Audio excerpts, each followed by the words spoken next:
This is how I use my InStyler. Do you guys remember this little bad boy? So after I piece all my hair in sections, I straighten it out this way, going kind of upwards.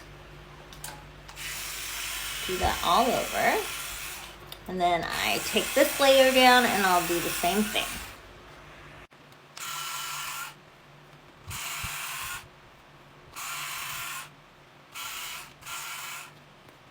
All right, then it looks like something like this. So in order to kind of get a curl and some volume in it, this is what I do next.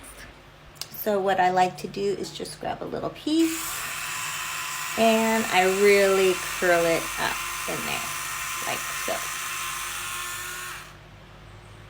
And as you can see, I get a little curl. Now I do it around my face mostly. I don't take it all the way back.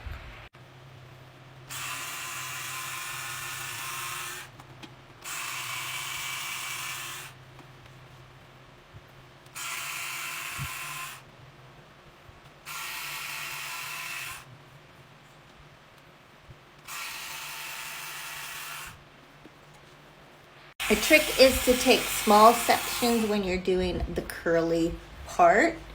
And you just want to kind of pick and choose where you want that. Okay, that's a little thin. Like this. And you really, really turn it.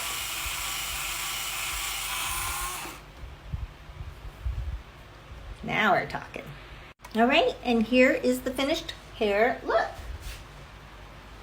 Nice, and I can move it around. It's still, you know, cute, but it's not stiff.